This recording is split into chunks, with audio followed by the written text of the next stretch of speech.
Good morning dear students. आज हम current electricity chapter शुरू करने जा रहे हैं।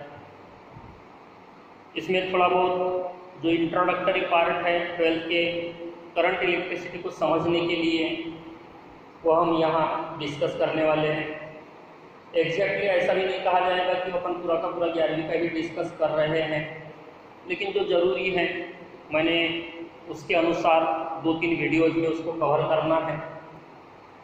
तो लास्ट जो चैप्टर हमने पढ़े थे वो था इलेक्ट्रोस्टैटिक्स, यानी कि स्टडी ऑफ चार्जेस या ट्रेस। और हमें ये भी पता है कि जब किसी चार्ज को इलेक्ट्रिक फील्ड में रखा जाता है, अगर वो प्लस Q चार्ज है तो प्लस QE ये फोर्स उसके ऊपर एग्जर्ट होता है। अगर वो माइनस Q चार्ज है तो minus QE along the direction of the electric field and it is opposite to the direction of electric field, ये फोर्स एग्जर्ट होता है। और जब फोर्स एग्जर्ट होगा चार्ज के ऊपर तो चार्ज में मोशन क्रिएट हो सकता है, यानी कि चार्ज फ्लो में आ जाएगा। और ये जो rate of flow of charge होता है उसको इलेक्ट्रिक करंट कहा जाता है। मतलब जहाँ चार्जेस के मोशन के बारे में पढ़ा जाएगा उस ब्रांच को हम करंट इलेक्ट्रिसिटी बोलेंगे। अब ये जो चार्जेस की बात कर रहे हैं हम, 3 अगर अलग अलग टाइप के मटेरियल्स की बात की जाती है, जैसे कंडक्टर्स है तो उनके अंदर ये जो चार्ज कैरियर्स है वो इलेक्ट्रॉन्स होते हैं, फ्री इलेक्ट्रॉन्स होते हैं। अगर हम इलेक्ट्रोलाइटिक सॉल्यूशंस की बात करते हैं, जैसे CuSO4 कॉपर सल्फेट सॉल्यूशन है, तो उसमें Cu प्लस SO4 माइनस ऐसे पॉजिटिव और नेगेटिव आयंस होते हैं। तो उसमें अपन ये कहेंगे कि चार्ज कैरियर्स पॉजिटिव और नेगेटिव आयंस होते हैं। और जो गैसेस जो होते हैं एक्चुअली वो बैड कंडक्टर्स ऑफ इलेक्ट्रिसिटी होते हैं, लेकिन अगर एकदम लो प्रेशर मेंटेन किया गया और हाई इलेक्ट्रिक फील्ड अप्लाई की गई तो उनका आयोनाइजेशन होता है और उसमें भी पॉजिटिव निगेटिव ऐसे आयंस क्रिएट होते हैं। तो ये जो निगेटिव है वो इलेक्ट्रॉन्स होते हैं और पॉजिटिव आयंस इस प्रकार से उसमें चार्ज कैरियर्स होते हैं। जहाँ तक कंडक्टर्स का सवाल है, फिलहाल हम कंडक्टर्स की बात कर रहे हैं समझो, तो उनके अंदर extremely large number of free electrons होते हैं। अगर extremely large number of free electrons है मतलब they are moving inside the structure of that particular metal, तो रैंडम मोशन होता है उनका। और समझो अगर आपने एक पीस ऑफ कंडक्टर जैसे कॉपर वायर ले लिया और उसके साथ अगर करंट मेजरिंग इंस्ट्रूमेंट आपने जोड़ दिया तो किसी भी प्रकार का यानी extremely large number of electrons है, they are moving in the structure of that conductor, but still इस प्रकार का अगर कनेक्शन आप करते हो तो मीटर में किसी भी प्रकार का डिफ्लेक्शन नहीं मिलता। जो डिफ्लेक्शन है मीटर का वो हमेशा ही 0 पॉइंट पे होता है। ऐसा क्यों होता होगा, उसके पीछे का कारण क्या होगा? इलेक्ट्रॉन्स तो मूव हो रहे हैं, तो यह एक प्रोबेबिलिटी के अंदाज में अपन उसको समझ सकते हैं कि समझो मेटल स्ट्रक्चर के अंदर 1 लाख इलेक्ट्रॉन्स है, तो हो सकता है कि उसमें से रैंडम मोशन के कारण एक पर्टिकुलर डायरेक्शन की बात करें अपन B2 आने वाले, हो सकता है कि 50,000 एक प्रोबेबिलिटी। जैसे अगर किसी ने कहा कि आपको एक पॉइंट दिया गया और आप सुबह से लेकर शाम तक हेड एंड टेल कर रहे हो, तो कितने बार हेड आएगा और कितने बार टेल आएगा, तो हेड और टेल 2 ही बातें हैं। तो प्रोबेबिलिटी देखा गया तो 50% हेड और 50% टेल। इस प्रकार से ये भी 2 ही डायरेक्शन अगर अपने एज्यूम करते हैं B2 और A2B, तो समझो 50,000 B2 आ रहे हैं तो A2B 50,000 रहेंगे, तो नेट फ्लो जो होना चाहिए था वो नहीं हो पा रहा है, एक दूसरे को कैंसिल कर रहे हैं। मतलब अपने यहाँ एक पर्टिकुलर डायरेक्शन में उनका फ्लो पॉसिबल नहीं है। मतलब उनको एक पर्टिकुलर डायरेक्शन में फ्लो के लिए किसी एनर्जी की जरूरत पड़ सकती है, यानी बिना एनर्जी के, मतलब जब तक आप उनको एनर्जी नहीं दोगे इन इलेक्ट्रॉन्स का net flow, net circulation possible नहीं, मतलब इलेक्ट्रिक करंट फ्लो नहीं हो सकता। और ये नेट सर्कुलेशन वाला जो सिस्टम होता है उसको सिंबॉलिकली इस प्रकार से बताया जाता है, उसको सेल बोलते हैं। क्या उसको सोर्स ऑफ इलेक्ट्रोमोटिव फोर्स कहा जाता है, सोर्स ऑफ इलेक्ट्रोमोटिव फोर्स। तो यहाँ ये जो सेल है या सोर्स ऑफ इलेक्ट्रोमोटिव फोर्स है उसके टाइप्स भी होते हैं, उसमें मैं बाद में आता हूँ।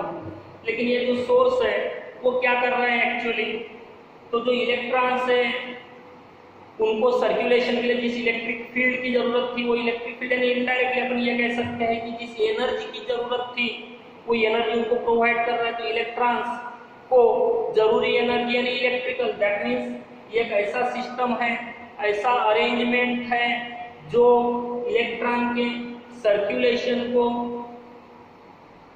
एनर्जी प्रोवाइड करता। कौन सी? इलेक्ट्रिकल। मतलब सोर्स ऑफ ईएमएफ यानी क्या? It is an arrangement which provides gives से electrical energy for the circulation of electrons। तो ये अरेंजमेंट में क्या होता है, तो आपने ड्राई सेल देखे हो या समझ ले आपने कभी गए होंगे फिजिक्स के, तो वहाँ लैग्रेंज सेल होता है, इलेक्ट्रोलाइटिक सॉल्यूशन होता है, उसके अंदर 2 इलेक्ट्रोड्स होते हैं, एक को पॉजिटिव एक को निगेटिव कहा जाता है।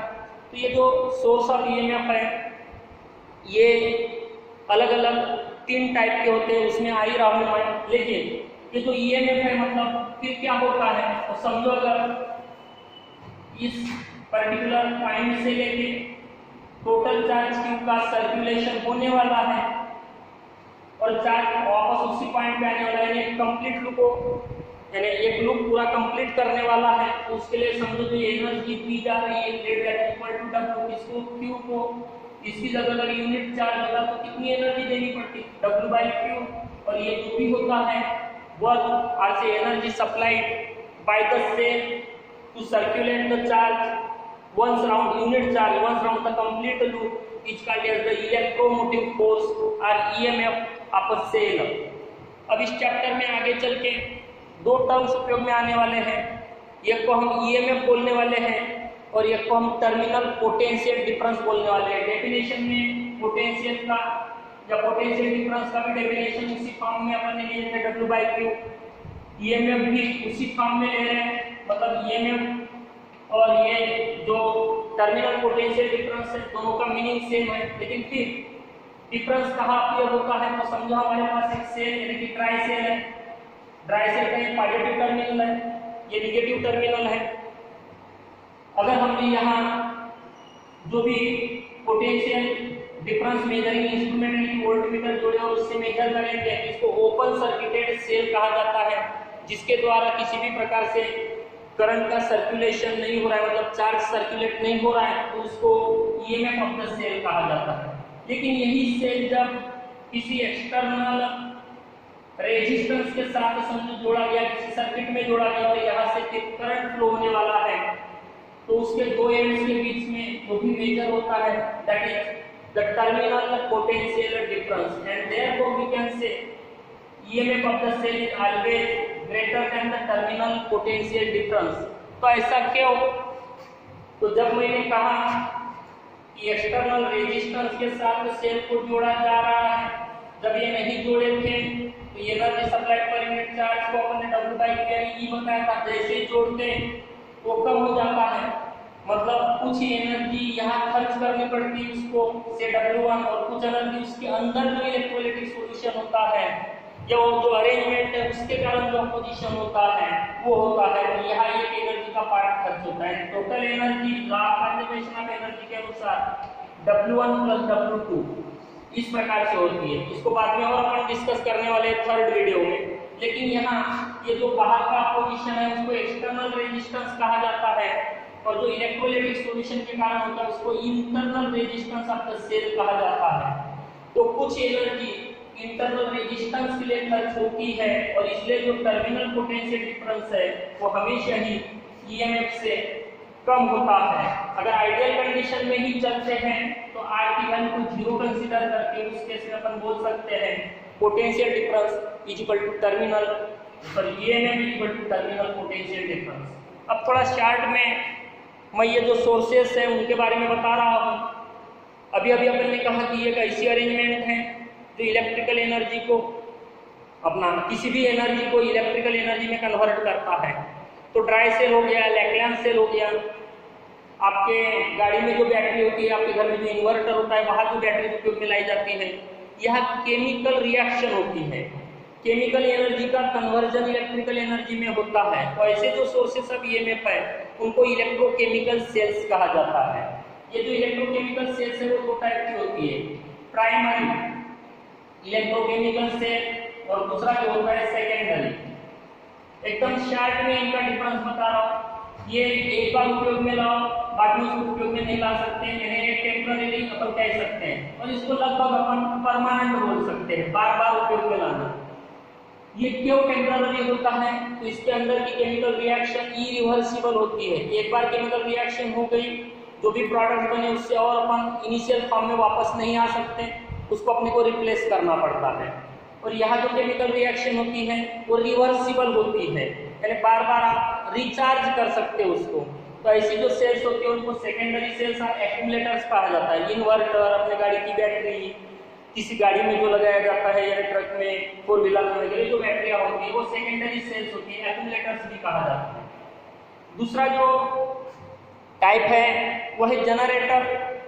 पेट्रोल या डीजल से जिनको चलाया जाता है, मैकेनिकल एनर्जी को आप इलेक्ट्रिकल एनर्जी में कन्वर्ट कर सकते हो। लाइट जाने के बाद आप जनरेटर शुरू करते हो, कॉलेज के कार्यक्रम में वगैरह अपन ने देखा है। तो ये जो भी है वो मैकेनिकल एनर्जी को इलेक्ट्रिकल एनर्जी में कन्वर्ट करता है। तो दीज आर द जनरेटर्स। और एक अपन फोटो इलेक्ट्रिक इफेक्ट में देख चुके हैं, photoelectric cell, light energy is converted into electrical energy. तो ये अलग अलग टाइप के इलेक्ट्रोमोटिव फोर्स के सोर्सेस हैं। इसके बाद अब नेक्स्ट वीडियो में हम इलेक्ट्रिक करंट यानी क्या और ओम्स लॉ के बारे में वगैरह डिस्कस करेंगे। तब तक के लिए bye, see you in the next video.